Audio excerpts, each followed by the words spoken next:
Hey guys, it's Adam for A Jester Politically Aware, and the topic for this video is about the responsibility of a citizen in a democratic republic or a democracy. Um, and I wanted to talk about this because I'm a United States citizen, and with the 2012 presidential election coming up, and this year getting close to election time, it's important to talk about our roles as citizens. Um, in the United States, we live in a democratic republic. What that means is that we elect officials to serve as our voice in the government to make decisions on our behalf. Um, a, a true democracy would be all of us coming together and making decisions together and then having that carried out. Um, so I want to talk about the first big responsibility of a citizen um, is to vote and to be registered to vote. And not only should you be registered to vote and vote, it doesn't matter if you want to register as an independent or another party. I'm not going to lecture you about primaries and how important they are because I think a two-party system is bullshit. But we live right now in the United States in a very heavily ensconced two-party system, the Republicans and the Democrats. Historically, they used to be one party. Now there's this thin splinter line between the two of them. Anyways, I wanted to say how important it is to vote for your candidate.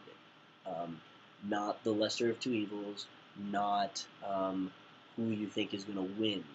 The point of an election and being a democracy is to vote for the person that you want to be the president. So what I'm telling you is, if you look at all the candidates and you see there's a candidate that stands out that you think has little to no chance of being elected, it is your responsibility as a citizen, if you think that candidate should be president, to vote for him or her. If you do not vote for him or her, I feel like you're in derelict of your duty as a citizen. I feel like you're playing a popularity contest. Another thing that is very important of being a citizen is to be informed. To be informed before you vote is even more important. So I probably preempted my importance of voting with being informed. Um, if you don't know who you're voting for, you shouldn't be voting. And I don't mean that in a mean, belittling, demeaning way. And the best way to be informed is to listen to the candidates speak for themselves. Uh, Listen to debates, look at their websites, read their stances. There's ontheissues.org, which gives you a lowdown on a lot of different candidates, mostly on the national scale or federal scale.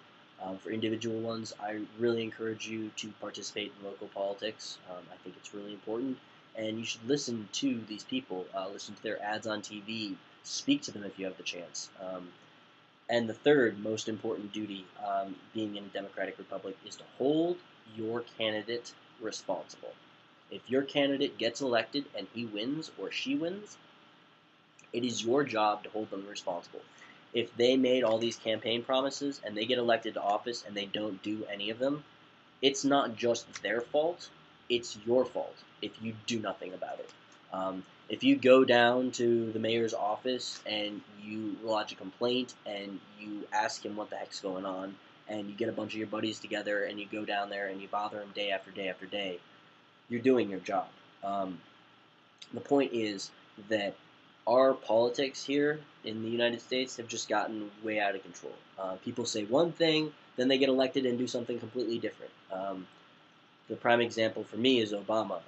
He made a lot of campaign promises, and I'm not saying that he's responsible for keeping all of them, but it is his responsibility if he makes it a campaign promise and doesn't address it or reverses his decision to give us an explanation as to why. Regardless of national security, it is his job to figure out how to explain to us why he didn't shut down Guantanamo Bay when he ran on that campaign. It is his job to explain to us why now he's starting to try to pull troops out of Iraq, and why he's done all the other things that he's done, why he's allowed to do this, why he said he was going to put solar panels up, and now he's reneged on that and decided that he's not going to put them up, or maybe he will later. Basically, it is our job to hold them responsible and to say, look, that's lying. We didn't elect that. We elected this. You're not being responsible. We're taking our power back, and you're not going to have your job anymore. We're going to find somebody else better, and we're going to impeach you. We're going to get rid of you. We can find a way. And if I'm going to be honest, Vietnam wasn't ended because the president wanted to end it. It was ended because people in this country stood up for their beliefs and said, this is coming to an end now. Yes, they've said that for a long time, and it took a while. I'm not saying these type of changes happen overnight, but it is important to stand up for your principles and to hold the people that you elect accountable for what you elect them to do. All right, thanks. Peace.